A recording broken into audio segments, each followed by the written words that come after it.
Earl Holliman from Louisiana.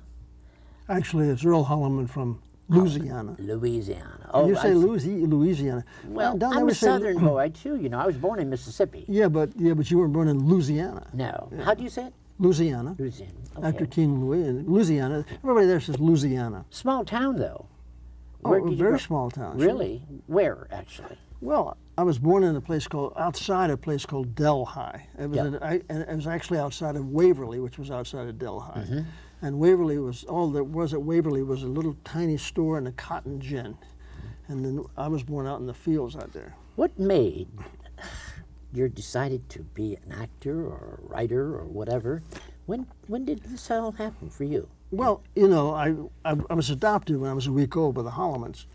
And consequently, you know, I was raised as an only child, and I went to see every movie ever made. And people used to ask me when I was about 5 years old, "What are you going to be when you grow up, son?" And I would always say, "I'm going to Hollywood and be a movie star." Mm-hmm. You know? So you had that bug right from the beginning. I don't know where it came from, because my mother's people were from mostly farmers, and my dad's people were all worked in the oil fields. So, you know, but I think it just came from watching those people up on that screen. Did you go to New York? That's the main place, New York City. Did you go? No, because I didn't know about New York. I didn't know. No. Well, no. I mean, I knew there was a place called New York, but the theater. But I didn't know about. No, I saw all those movies, you know, and then that's where I wanted to go. I didn't know about New York. If I'd seen stage plays, maybe I'd have gone to New York. Right. Yeah. But you did go to the Pasadena Playhouse after. That was later, yeah. As you know, as you may recall, I hitchhiked out here. I had my 15th birthday on the highway. You're kidding. I hitchhiked from Louisiana, from a little town called Mooringsport, and I hitchhiked to L.A. You know, I had my 15th birthday on the highway. I was coming out to get into the movies, you know. How did Earl Holliman handle this whole situation? 15 on the highway by yourself. You know, it was safe those days. I wouldn't dream of doing it today. Right? No, not today. You know, but then I never thought about it. You know, it was pretty safe. At least it was safe for me. What happened to you when you landed in L.A. first? I had an address of a family whom I didn't know, but I'd been given this family, and she thought I was a serviceman coming out, a friend of her son's, you know, and whom I didn't know either. And I was out here for 6 days. My money ran out. I thought I could come out and work at that time in defense work, and then also go to school half-time. But you had to be 16 in order to do that and prove that you were 16. This is the wartime, the war years. That's correct. Defense. And then I went back home, and I went to school, and 3 months later I lied about my age, service? And I joined the Navy when I was 15. Came out here again. Really? Joined the Navy. How was that for you? It was wonderful. Yeah, I loved the Navy. It was great. How long were you in? I was in a year. They kicked me out. Did you still have that bug about acting? Oh, of course. But they found out how old I was, and you know, my mother wrote and told them how old I was. They kicked me out. Went back home, finished high school, and then back into the Navy. And that time I was stationed on the East Coast, and I did in my off-duty hours I did plays at the Norfolk Naval Theater. And then at graduation I came out here to go to USC. I was there for a term. I didn't think I was getting what I needed, what I wanted as an actor. I was working at the library after school, and I went to work at Blue Cross when it was a little building, and they didn't have computers in those days. I mean, we looked up by hand, you know, Robert Conrad. Yeah, let's see, you know. And then I went to work in North America. Oh, but in the meantime, then I went to Pasadena Playhouse. How was that for you? That was very good. What did you learn at the Pasadena Playhouse that you? Well, I learned discipline. I think I had always an innate sense of acting. You know, but I learned a sense of reality on stage. And Gilmore Brown, who was the head of the Pasadena Playhouse at that time, in my second year, I was assisting stage managing, and on a play he was directing, and doing rehearsals. I played every part in it, you know, men, women, whatever. That's it. Because I was reading for whoever wasn't there, and I always tried to put into it whatever I could, whatever I saw the actor putting into it, and he took a great interest in that, you know, and he thought I had talent, and that was nice. Yeah. Who discovered Earl for the movies, the motion pictures, the very first? Well, let's see. What happened? Okay. When I was at the Playhouse, there was a guy named Art Estrada and a friend of mine, Neil Levitt. And Art Estrada wanted to have his hairline lifted. So he had an appointment with Victor the Barber at Paramount Studios. And Neil Levitt and Neil and I had been in the Navy together. Now we were also at the Playhouse together. Right. And the three of us went in. We just went right through the gate saying we have an appointment with Victor the Barber. And once there, after he had his appointment, we just hightailed it around into various sets and saw things, just walked down. And it was wonderful. I found out all I had to do was just say, I have an appointment with Victor the Barber, and I could get in the Paramount studio. But did you get a job? Did you get? Well, I did eventually.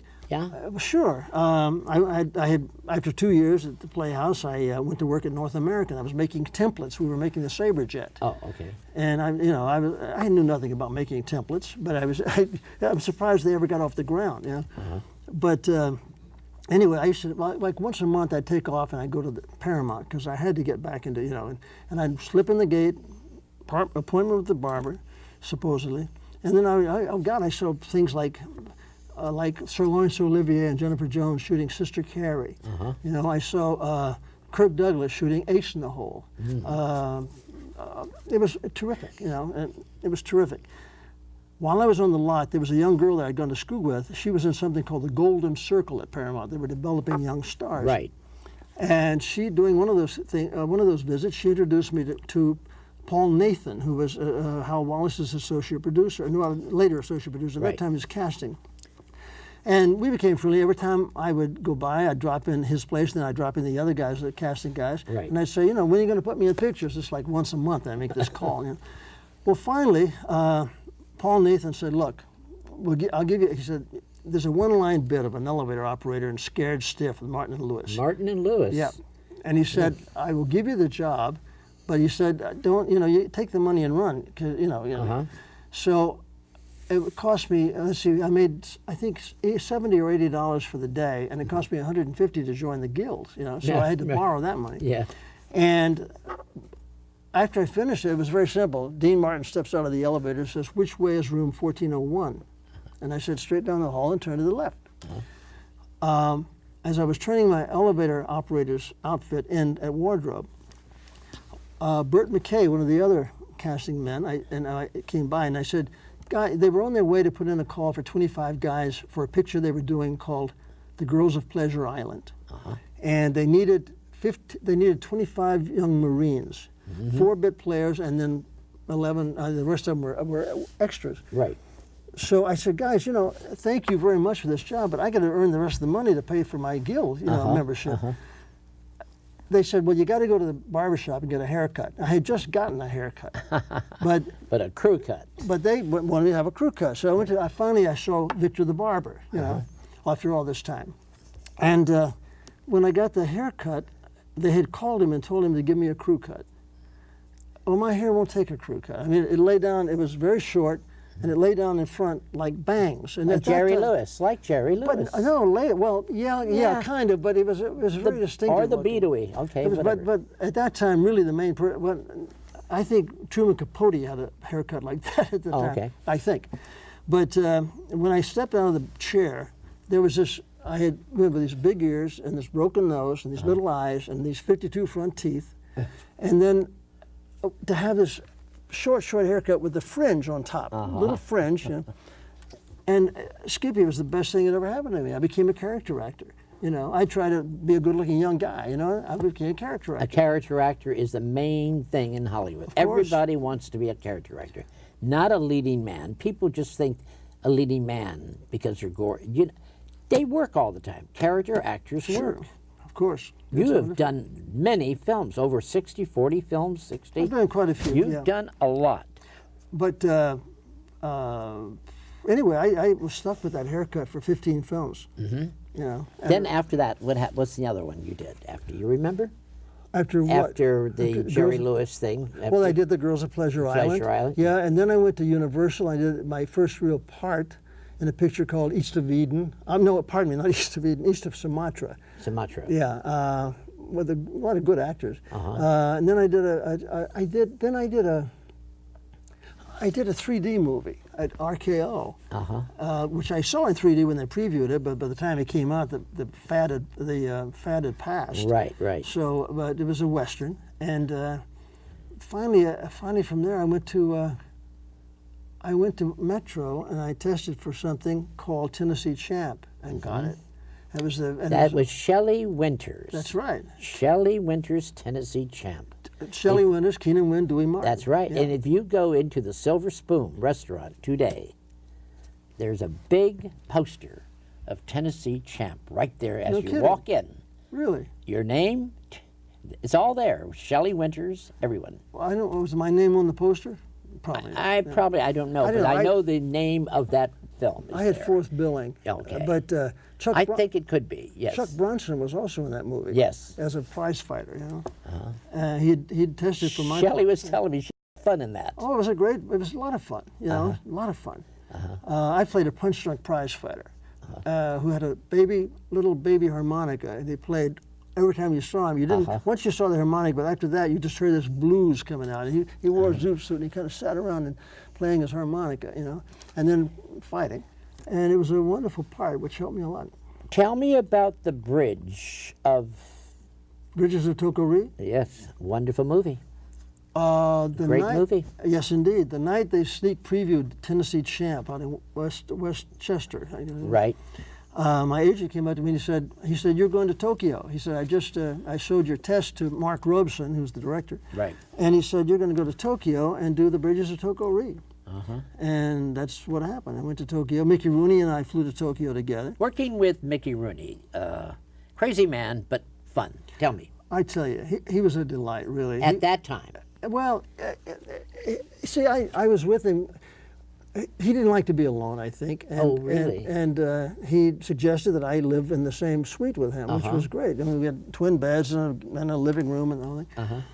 And got to know him very well. And he was very quiet. He was like a different guy, you know. Mickey was quiet. Yeah, he was quiet. He was sweet. He was nice, you know. He was a nice guy. And then when we went on board ship for 3 weeks, we lived in a little cabin, you know, on board ship. And so he was a good guy. But 1956, there was a great movie which I loved, and to me, I think it's one of the best films, Rainmaker. Oh, it's a wonderful film. With Katharine Hepburn. Katharine Hepburn. Burt Lancaster. Burt Lancaster. You had two great giants there working. Yeah, it was a wonderful. Earl, I'm looking at you, working with Katharine and Burt. Well, working with Katharine. What have you learned? First of all, I had just worked with Burt in Gunfight at the OK Corral. Oh, okay. I played his deputy. And it was while I did that I tested for the Rainmaker. Actually, it wasn't my test. It was a young actress from New York, her test, and they needed the guy, and I filled in. Paul Nathan said, you know, do the test. Anyway, that's how I ended up. It's a long story. Elvis Presley also tested for it. Did he really? It would have been his first movie had he gotten the part. Yeah.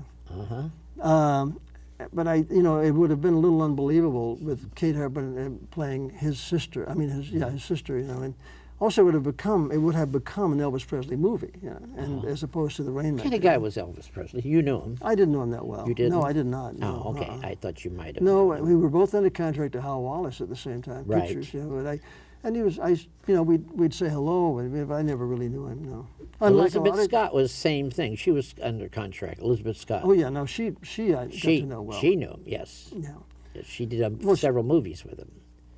I think. Oh, I think at least one. Yeah. Loving You. Yeah, that was a great movie. Right. She's a great lady. She's still around. I love her. She's a nice lady. Tell me something, Earl. You're doing something right now. It is Actors and Others for Animals. People in Hollywood, celebrities like you, use your names, celebrity, help people, tell me about this, Actors and Others for Animals. In 1971. Right. Richard Basehart and his wife Diana were driving down the freeway, and they were shocked, horrified, when they saw somebody just toss a living dog out the window on the freeway. Oh. And they became so incensed that they said, they formed an organization called, well, it was going to be Actors for Animals, but there were other people involved too, so they called it Actors and Others for Animals. to bring to the attention of the American public plight of animals in this country, and then try to do something about the cruelty and try to do something about the spaying and neutering, et cetera. Right. That was 1971. 1973, they used to do a fair at the Burbank Studio Ranch called the Actors and Others for Animals Celebrity Fair. And I went out to sign autographs at that time. And I never left the group. I joined the group, and in 1976, at that time, Doris Day was the She was the chairman of the board. Yes. Yeah, and like the figurehead. I joined the group at that time. In 73 and 76, Doris had moved on, and I became president. And I'm still president. If I had a son, I guess he'd be president. It's a very good organization. It's an animal welfare organization. You're doing something, I think, in September. The what day is that now? The 27th? No. August. No? August. I mean, August this 26th. month. Yeah, August 26th. Yes, indeed. Yeah. Yeah, just a few days. Yes. August Saturday, August the 26th. Where's that's going to be? It's at the Universal Hilton. Hilton. Okay. Yeah, and every year we do a fundraiser, a big fundraiser. Last year we roasted, for the first time we did a roast, and we roasted Betty White, who was on our board. Right. And this year we're toasting Dick Van Dyke, and it's going to be great fun. We brought a clip that's from last year. Oh, from last year, right. Yes, right. and can we show this clip Oh, sure, from last year so my audience can yeah, just because see? Betty needs the residual. Okay, let's see it.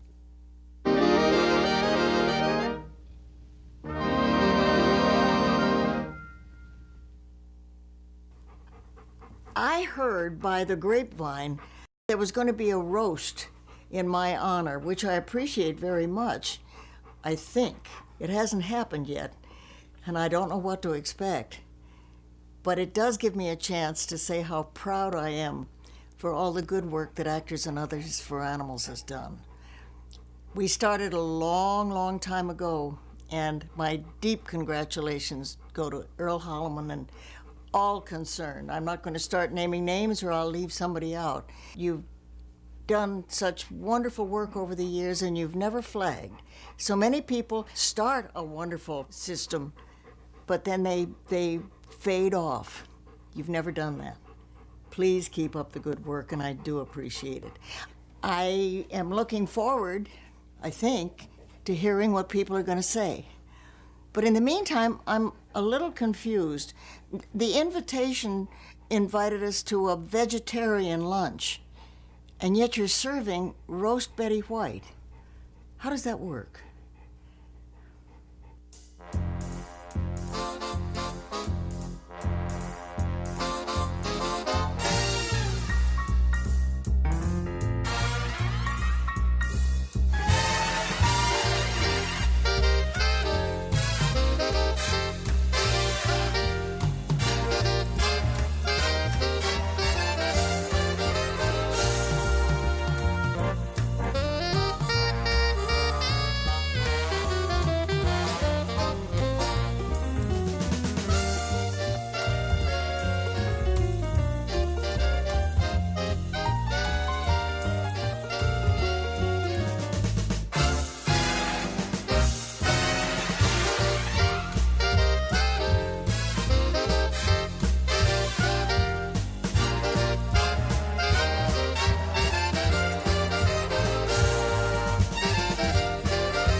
Boy, those people are just wonderful. All you guys are. We had a great time, and this year's going to be fun too. How do people contact you for this now? They're selling tickets. They are selling tickets, yeah. For the animals. Go ahead. They can call Actors and Others for Animals. Okay. And that number is 818-75. No, pardon me. It's a benefit for animals. Go ahead. 755.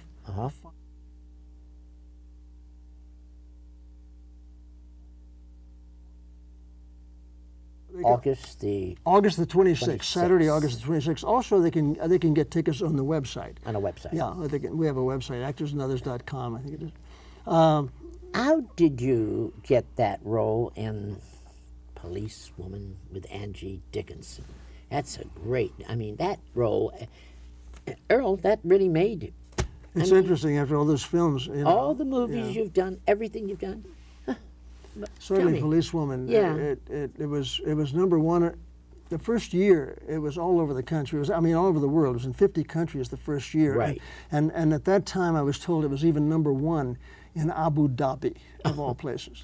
I got it because Douglas Benton, a great guy, was the producer of the piece, of the show. And I had done my second series called Wide Country. I had done for him a rodeo. I played a rodeo cowboy. I like that. I remember that. Good show, yeah. Wonderful show, yes. And he was the associate producer on that show. So when he did this one, he said that they had signed. Well, see, what I had just done a police story, and it was a real vehicle. It was a wonderful thing called Fingerprint, true story. And 2 weeks later, Angie did one called The Gamble, in which she played Suzanne Anderson, Pepper Anderson. When NBC saw the rushes, they said, "What a great idea for a series! You know, look at her. You know, she was gorgeous and sexy, and, you know, incredible."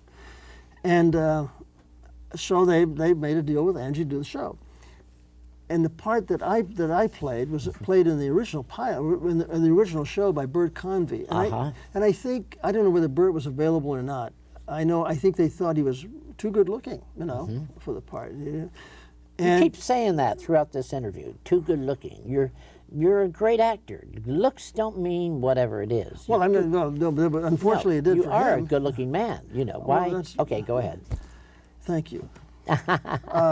Anyway, Doug Benton, at that time, they were interviewing real policemen from the LAPD, Right. who would come in and tell stories, adventures, incidents that had happened to them, anecdotes. And he said it was amazing. He said all these guys, they're from, like second generation, third generation Oklahomans, Texans, who moved out here during the Depression. And he said so many of them reminded him of me. So he had me come in, not to read. They just offered me the part, and that's how I got. First, I didn't want to do it. I thought, why do I want to do something called Policewoman? Yeah, of course. At that time, I'd done 2 series, and I had my name above title, solo, and I thought, well, no, it's Policewoman. Thank God I did it. Working with Angie. Oh, tell me. Incredible. Great lady. Well, it took us a while. It's amazing because we didn't know each other. And the first day that we shot, they came back raving about the chemistry between these 2 people. Right. It was just very interesting. Strong woman. Well, yes, indeed. But also, Doug Benton was very smart. He let us do a lot of ad-libbing. We had our script, but I'd say something and she'd come right back, or she'd say something. And a lot of the sexual undertow, kind of that innuendo, a lot of that was that developed the relationship was out of our little ad-libs. Thornburg. I love that. I love that series. Thornbirds. The Thornbirds. Tell me about it. That series. I love it. Well, that is one. Who was in that actually? There were so many. How much time have you got? No, there were so many. A lot of people. Richard Chamberlain. Chamberlain was really great in that. Yeah, right. Don't ask me now. There's No, too many don't people. worry. Too many people. Yeah. You enjoy doing that? Did you? Yeah, we went to Hawaii. We shot the sections that Piper Laurie and I played husband and wife, and we shot the sections that we were on Kauai. I've never been to Hawaii. Good actress, Piper Laurie. Indeed. I sat here interviewing her once. She's a theater actress. Good actress. She's wonderful. I love Piper Laurie. A great gal too. Is she? Oh yeah, she has great. I love it because she laughs at my jokes. Is Earl funny? Sometimes, yeah. I can be very funny. Not today. I'm being serious for you, Skippy. No, but what is Earl doing? What is you have hobbies and stuff like that? What's your hobby? You have a hobby? Favorite? You know what? I must tell you, honestly, Or how do you relax? Well, these last few months I haven't relaxed very much because we're putting this event together, and that's a lot of work. It is. Actors and others takes a lot of time because it takes a lot of my time. I write thank you notes for every buck that comes in there. Personally,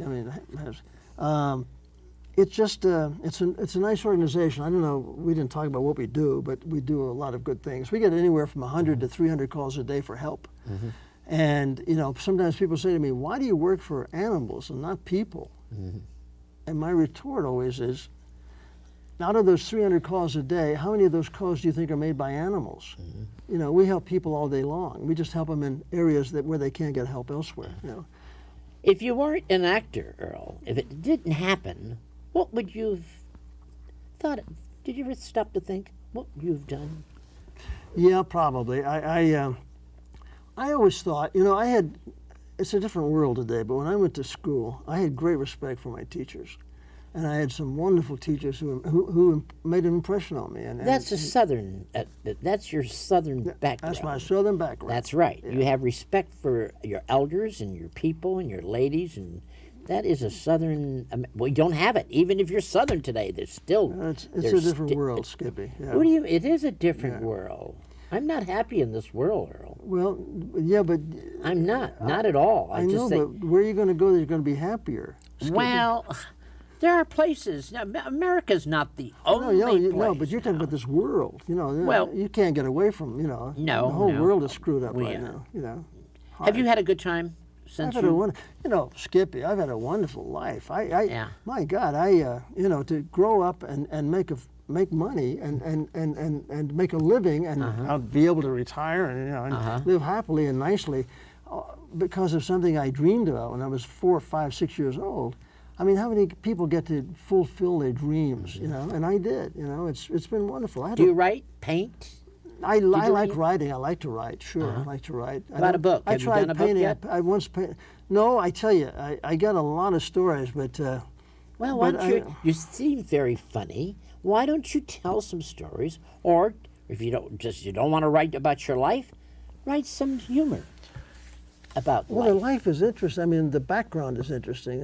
We won't get into all that, but, you know, I told you I was adopted when I was a week old. Yes. Which is true. You know, I was one of 10 children, you know, and my real father died before I was born. The other kids went to the orphanage. And then when I was born... Was it tough for you as an orphan, as a child? You remember? Not at all. I had a wonderful childhood because I was adopted by the Hollimans, you know, and they were my parents from So you don't know. Day 8, you know. No, I do know. They allowed me as I grew up to meet my brothers and my sisters and, did they? And my birth mother. Sure. How did that happen? They just told me. You know, from the time I can recall, I remember I used to say adopted. I thought I was adopted, and when I was 7 years old, at that time my dad had been injured and developed epilepsy, and he was in the Veterans Hospital, and I said to my mother, you know, tell me a bedtime story. And she told me a story about this family looking for a special child, and they couldn't find it. And I know we're getting short on time, but that's okay. But she told me this lovely story about how they looked and looked and looked and finally found this very special baby, which they took and raised and they loved. And when she got through with the story, she said, "That little baby was you." And that's how I really learned what it was to be adopted. And yeah, it was I had a wonderful childhood. September the 26th. This is the Animals, actors.